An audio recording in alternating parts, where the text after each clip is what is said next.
PTR presenta. Estamos en tu ciudad, miramos tu realidad. Panorama Chile, la voz de las regiones. Estamos insertos en un mundo digital que a ratos nos parece ajeno, que tenemos tanto desconocimiento de sus implicancias, pero nuestros niños y jóvenes no. Por eso que se ha discutido muchísimo respecto a qué pasa en el aula. ¿Deben utilizar, por ejemplo, un celular o un tablet? Hay poca experiencia, hay poco dato concreto respecto a si esto contribuye o no en la formación de ellos. Lo interesante es que algunos dicen que hay que discutir, hay que conversar respecto a estas materias. Vamos a estar analizando el tema, vamos a profundizar en esto, en el programa del día de hoy. Bienvenidos.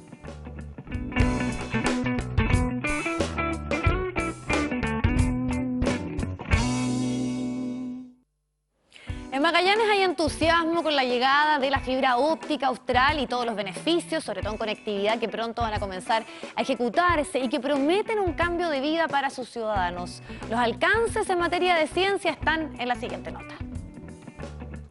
Casi 3.000 kilómetros de fibra óptica submarina unen a Puerto Williams con Puerto Montt, conformando una nueva carretera digital que no solo aportará mejor conectividad y acceso a los habitantes del extremo sur, sino que además posibilitará el desarrollo de proyectos científicos vinculados con el estudio de cambio climático o el almacenamiento de datos. Para analizar y compartir precisamente los alcances de la iniciativa que pronto comenzará a mostrar sus capacidades, la Universidad de Magallanes, en conjunto con la compañía CTR, responsable de las tareas de implementación técnica de las obras, compartieron junto a profesionales y expertos un seminario dedicado al análisis de lo que puede ser considerado un verdadero hito de reconexión a portas de un nuevo aniversario de la primera vuelta al mundo. El proyecto considera un crecimiento exponencial de los accesos hoy día a la red, a la web. Eso involucra que todos los estamentos de estudios como la Universidad de Magallanes, como el Instituto Antártico y todo lo que está en torno al servicio social va a permitir un gran crecimiento. El arribo de la fibra óptica austral llega en un especial momento para la región, si se piensa, por ejemplo, en la conformación de la macrozona del recién formalizado Ministerio de Ciencia. Es una excelente instancia porque en estos momentos nosotros vamos como universidad, pero también como Estado, a través del Ministerio de Ciencia y Tecnología, vamos a tener que asumir las responsabilidades de desarrollar investigación en la macrozona austral, que es Aysén y Magallanes. Por lo tanto, la fibra óptica va a ser vital, como van a ser vitales también otros proyectos que nosotros vamos a presentar en la próxima visita del ministro Andrés Kuhn, que será el 28-29 de octubre. Vamos a presentar junto al intendente el Centro de Geociencia y Teledetección. El proyecto de Geociencias y Teledetección que viene trabajando la Universidad de Magallanes hace más de 10 años cobra un nuevo impulso a partir de la anhelada fibra óptica. No por nada la comunidad internacional está mirando instalarse aquí en Magallanes porque las condiciones se están dando. Y para que esas condiciones se den, obviamente, tiene que haber infraestructura. Y esa infraestructura en este momento es vital porque es la que va a permitir el desarrollo de esta tecnología desde Magallanes, pues vamos a estar conectados a un estándar internacional, cosa que cualquier institución que se instale acá va a ser como que estuviera en cualquier nodo internacional. Grandes expectativas se están generando en los más diversos ámbitos de la educación, la ciencia, la producción y la seguridad, entre otras materias. Ahora les contamos que el fortalecimiento de las pymes ha sido una medida que impulsa el gobierno para poder tratar de reactivar al país, y desde Tarapacá surgió un proyecto, capacitación, fortalecimiento comercial de MIPYMES, esto con potencial exportador de Tarapacá, ese es el nombre, que tiene como objetivo poder diversificar la oferta exportable de las micro, pequeñas y medianos empresarios de esta región, aumentar así los volúmenes de las exportaciones y poder también fortalecer la formación de empresarios locales en la economía circular. Arturo Arévalo profundiza en este tema. Diversificar la oferta exportable de los micro, pequeños y medianos empresarios de la región y fortalecer la formación de los empresarios locales son los objetivos que persigue el proyecto Capacitación y Fortalecimiento Comercial de MIPYMES con potencial exportador de la región, aprobado por unanimidad por el CORE Tarapacá para su financiamiento. El proyecto busca diversificar la oferta exportable, considerando lo que ya hemos trabajado como oficina regional a nivel de la región de Tarapacá, y busca además integrar nuevos actores, pero con los productos que tenemos en la región dándole valor agregado a los productos. Por ejemplo, si exportamos quinoa, queremos exportar quinoa en formato no granel, sino que con un buen envase, con un buen packaging, envasada, pero no apunta directamente a los tratados que pueda tener Chile, sino que a diversificar la oferta exportable con lo que tenemos disponible. El proyecto plantea además la instalación de capacidades exportadoras entre los emprendedores locales, la incorporación de nuevos sectores exportadores, la diversificación productiva y la incorporación de valor agregado y de innovación a los procesos productivos regionales. Hoy día también tenemos, no son muchas empresas, pero tenemos varias empresas que son de industrias creativas acá en la región de Tarapacá. Entonces, esas empresas también van a trabajar a través de este proyecto. Y cualquier otra oferta que sea una oferta emergente, que sea demandada en mercados internacionales, también se va a trabajar. El proyecto propone dos actividades centrales. La primera, acciones de formación exportadora, y la segunda, generar actividades de promoción internacional. Una linda apuesta. Hace mucho tiempo no aprobábamos un proyecto de esta magnitud. Son 386 millones de pesos que se aprueban por parte 100% de financiamiento del Fondo de Desarrollo Regional. Por lo tanto, tenemos altas expectativas que esta articulación que está haciendo ProChile, Economía y los distintos servicios puedan entregarnos importantes resultados. Las pequeñas empresas y microempresas, sin embargo, son susceptibles a los fenómenos sociales y las primeras en sufrir los efectos de los cambios económicos. Son los primeros afectados respecto de cualquier situación de contingencia, cualquier golpe económico. La primera afectada es la pyme porque la razón es básica, como le dije anteriormente, no tiene la espalda económica para poder sustentar y solventar una situación compleja. Una pequeña y mediana empresa que 2 o 3 días no pueda atender en forma normal su negocio, simplemente no tiene cómo sustentarse, cómo llegar a fin de mes. O sea, también tiene una ventaja, ¿cuál es la posibilidad de flexibilizar su movimiento? Sus estructuras generalmente son un poco más elásticas, de forma de ir adaptándose, pero esa adaptación también es lenta y también está sujeta a los vaivenes del acontecer económico nacional y en lo particular de la región de Tarapacá.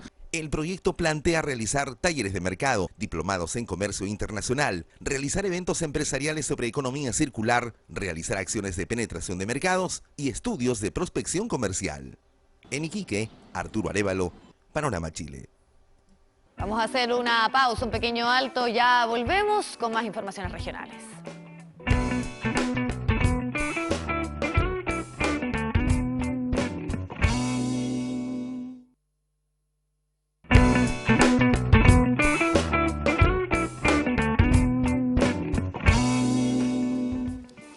Por estos días en que nos movemos intensamente en un mundo digital, queremos abordar este tema, pero pensando en lo que pasa en el aula de clases, en el rol, por ejemplo, que tiene el profesor. Hay una discusión, hay ciertos proyectos de ley como para normar esto.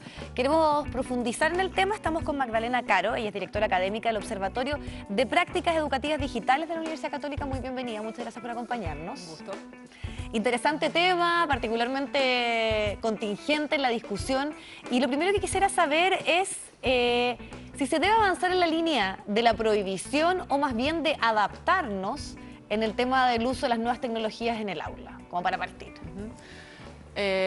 Yo soy de la idea que hay que adaptarse, que hay que entender que las nuevas tecnologías son parte de la sociedad, en que crecen estos estudiantes y que el rol de los adultos y sobre todo de quienes nos dedicamos a la educación es más bien acompañarlos en ese nuevo contexto que es digital.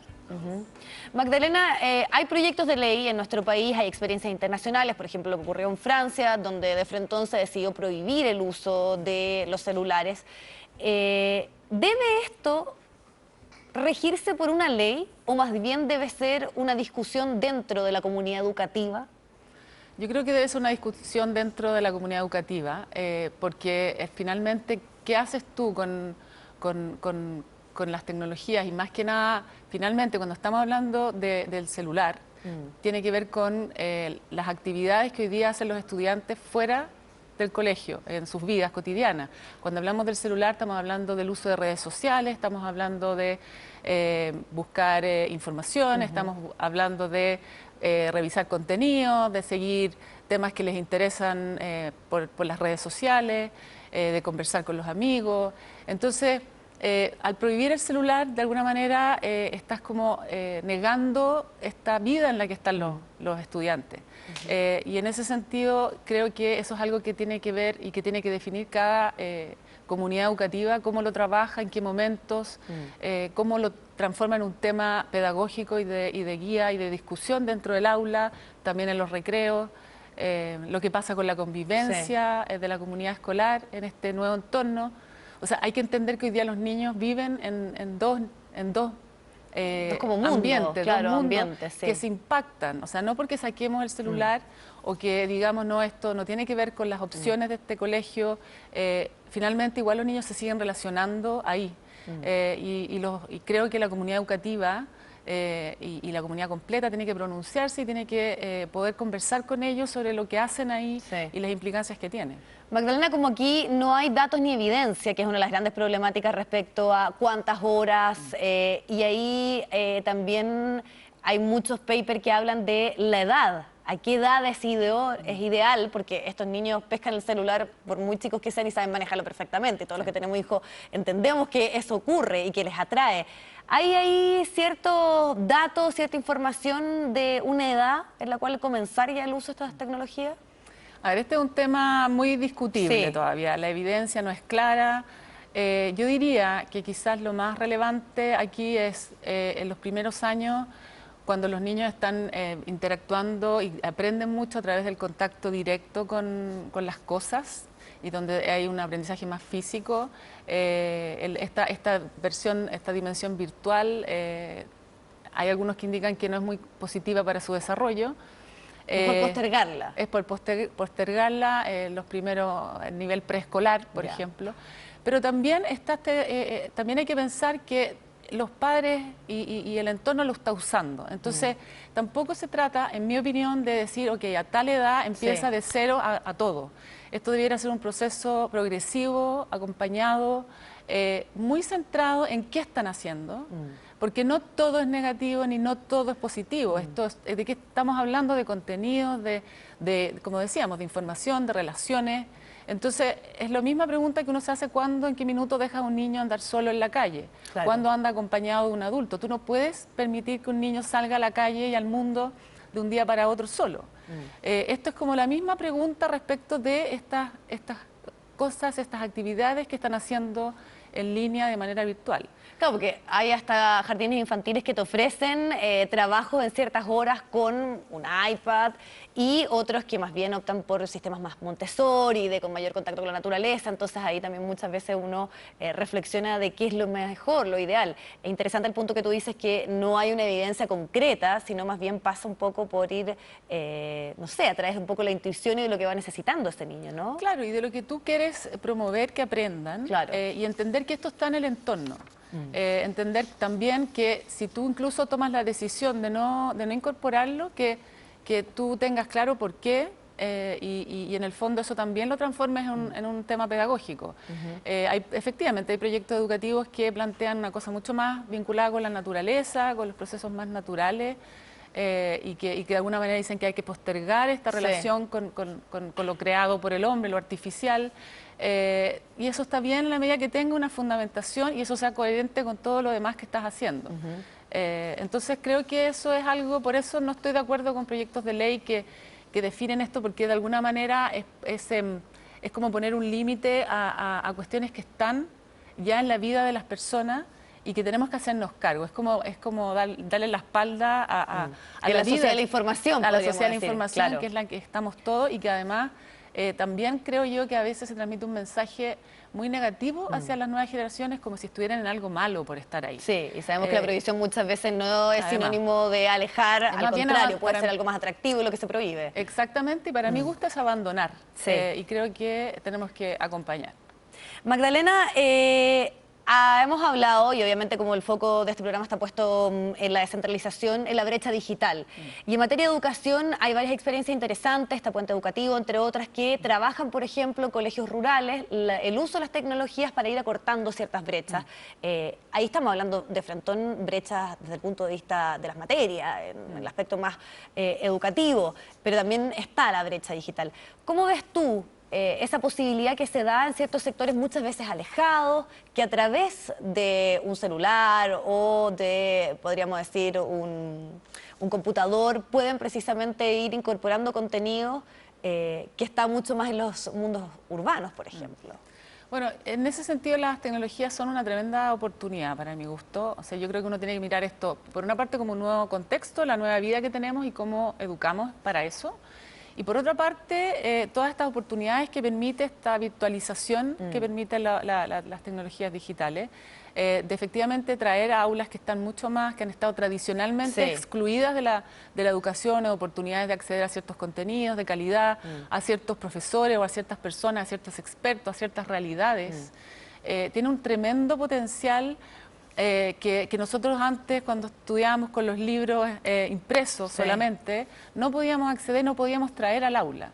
Entonces, para los sectores rurales, para los sectores más alejados, también en un país tan largo y centralizado como el nuestro, tener esta oportunidad de acceder y de comunicarse con lo que está el mundo. Claro, y ese condicionamiento geográfico que no sea un tema finalmente, que no sea una limitación. Que no sea una limitación y que podamos, y en el fondo se pueda entregar estas mismas oportunidades y de alguna manera preocuparnos de, para mi gusto también la brecha, y preocuparnos de la brecha es preocuparnos de ciertas condiciones mínimas de acceso al mundo y a la manera como hoy día se accede a oportunidades. Entonces, por una parte hay un deber que es de brecha en términos de que hoy día el que además está excluido de lo digital y de las habilidades digitales está en desventaja respecto de aprovechar oportunidades que crecientemente se dan en ese ámbito, y por otra parte es esta tremenda oportunidad que te da el poder acceder a espacios educativos, a oportunidades educativas, a personas que antes no lo podían por una distancia física. Y esa brecha digital muchas veces también es sinónimo de una brecha social. Lo que tú decías, por ejemplo, el ejemplo de los libros. Cuando había una familia que tenía una biblioteca en su casa, se accedía a un cierto acervo cultural. Ahora, precisamente, las tecnologías y Internet te da esa alternativa. Pero siempre debe estar guiado, esto siempre debe estar asesorado, debe haber un buen uso de esa tecnología. Por eso, ¿qué tan importante es el profesor en eso? Fundamental. Algunos han planteado cuando empezaron a aparecer estas tecnologías, y todavía también vemos ejemplos de robots que empiezan a aparecer en las aulas diciendo vamos a reemplazar al profesor. Porque cuando se piensa que la educación es solamente una transmisión de información, efectivamente un computador o internet o un robot en la sala podría reemplazar eso. Pero la educación es mucho más que eso, tiene que ver justamente con entregar criterios en función de los contextos, de ciertas situaciones, de ciertos problemas que nos estamos planteando, que estamos trabajando. Y ahí la experiencia del docente es fundamental. Además está todo el espacio afectivo que implica el docente en términos de acompañar, de contener, de guiar, de ser alguien significativo para el estudiante. Entonces, hoy día yo creo que es aún más importante y es aún más desafiante el rol del docente, porque anteriormente, de alguna manera, el docente más o menos controlaba la información a la que accedía el estudiante y podía más o menos entregar eso y controlar y saber un poco a qué atenerse. Hoy día es mucho más impredecible el contexto en que trabaja un docente y la información que trae un estudiante. ¿Cómo están trabajando ustedes eso a nivel formativo? Ustedes están educando a los futuros profesores y me imagino que esta es una materia que sí o sí debe estar presente en ese proceso, ¿no? Totalmente. Yo este observatorio de prácticas educativas digitales que dirijo en la Facultad de Educación de la Católica, estamos justamente enfocándonos en apoyar la formación inicial docente, en preparar un poco, en desarrollar los conocimientos y las competencias de los docentes para enseñar y para aprender en esta sociedad digital. Nosotros lo miramos muy ampliamente en ese sentido, no estamos promoviendo el uso de tecnología, sino más bien planteando de forma transversal cuáles son las habilidades que hay que desarrollar en los futuros docentes, cuáles son también las nuevas temáticas en las que hay que reflexionar y tener ciertos criterios para reflexionar sobre ellas, nuevos temas de convivencia, dilemas éticos que aparecen, que como docentes también tenemos que saber un poco qué podemos hacer y qué podemos plantear. Bueno, hay un montón de cosas y nosotros lo que estamos haciendo es entrando al aula con distintos módulos para apoyar en metodologías nuevas, en nuevas herramientas, formas más interactivas. En la facultad también lo que se hace muy fuertemente, o el enfoque es muy centrado en pensar que el estudiante tiene un rol activo en su aprendizaje, y en eso la tecnología y todas estas oportunidades son una tremenda fuente, digamos, de darle un rol más activo al Y ese rol activo, porque estamos hablando de la formación, del proceso, por ejemplo, lo que ustedes hacen en la Universidad Católica, esos futuros profesores, pero un profesor que ya está ejerciendo, que tal vez ya no es un nativo digital, que sumémosle puede estar en una zona rural, en una zona que no tiene acceso rápido al uso de las nuevas tecnologías, ¿tiene la posibilidad de dar ese giro, de incorporar esto y aprovechar, de ver una oportunidad en esta herramienta? Yo creo que sí, porque yo creo que ese docente que sabe lo que hace, que entiende de lo que hace, que sabe cuáles son los desafíos además que enfrenta con sus estudiantes, que además son distintos a los que tenía antes. Claro. Ese docente que entiende bien su materia y lo que enseña, y que está mirando cómo el mundo está cambiando, la mayoría de esos docentes entiende que tiene que hacer algunos cambios, que este estudiante viene con una expectativa distinta al aula, que cuando sale además ya no es, o sea, tiene acceso a mucha información ese estudiante, que de alguna manera la complementa con lo que le dice el docente. Entonces yo diría que hay muchos docentes que están entendiendo que su rol cambió, que tienen que incorporar esto y discutir sobre esto con los estudiantes, que probablemente su tarea es mucho más entregar orientaciones, criterios, plantear temáticas de, por ejemplo, cómo se mira críticamente la información, con qué finalmente, por qué un estudiante llega a determinada idea, conclusión, de qué fuente las obtiene. Sí. O sea, transformar todo este tremendo acceso a la información, a contenido, en una temática de estudio y de aprendizaje y de reflexión en el aula, desde los contenidos disciplinares que cada uno trabaja. Y ahí es bien interesante cómo se ejerce ese rol, porque estamos con niños y con adolescentes mucho más empoderados, que tienen acceso a un sinfín de temas y que, sobre todo en lo digital, pueden saber mucho más que esa autoridad o ese profesor. Entonces, ¿cómo se debe dar esa relación? Porque una de las problemáticas también que se plantea en el uso, por ejemplo, de las nuevas tecnologías en el aula es cómo se ejerce ese rol por parte del profesor cuando está frente a alumnos que están con este aparato, que acceden rápidamente a una respuesta que tiene que entregarle quien está dictando esa clase. Entonces, ¿cómo se debe crear ese ambiente idóneo y de respeto también? Sí. A ver, yo creo que hay que asumir, los que somos de generaciones anteriores, que en términos operativos los estudiantes siempre nos van a superar. Y yo creo que si es que eso aporta a la actividad que se va a hacer, yo creo que hay que darles ese espacio a cumplir ese rol de los estudiantes, donde también uno como docente puede aceptar de que un estudiante te enseñe o te guíe en eso, que tiene que ver con la cultura en que se mueve, que traiga eso al aula. Pero siempre el docente es quien va a tener más experiencia en este mundo, en la asignatura que está enseñando. Y entonces yo creo que hay un espacio súper interesante. Hay muchos docentes que finalmente lo que hacen es tratar de entender los videojuegos en que están metidos los estudiantes, de ver las películas que ven, de escuchar la música que están escuchando y traer eso como temática y como contenido al aula para, en base, como digo, para empatizar, para conectar y para que los conocimientos y los conceptos que se trabajan en el aula tengan una aplicación con sentido y contextualizada a la vida que tienen los estudiantes. Yo creo que hoy día la mayor crítica que hacen los estudiantes es a este enfoque como desconectados del mundo del colegio, de que hoy día muchas de las cosas que aprenden no les parecen relevantes porque se dan cuenta que si tú vas al aula y lo único que hacen es transmitirte información, esa información la puedes obtener de miles de otras maneras y probablemente de formas mucho mejor explicadas que tal vez el docente que te tocó. Y eso el estudiante lo sabe. Entonces, no es sencillamente una actitud más desafiante, como dice, a veces se plantea, o como que no respeta. El tema es que el estudiante va a respetar a quien realmente se presenta como una guía para el mundo que le toca enfrentar.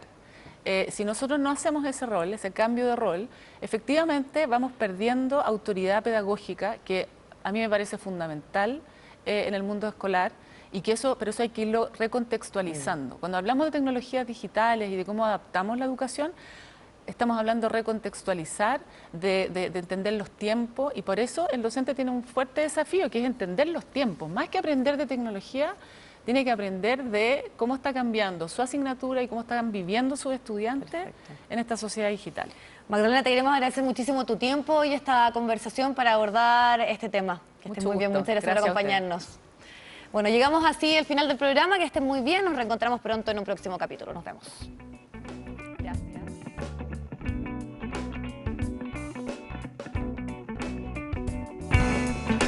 BTR presentó.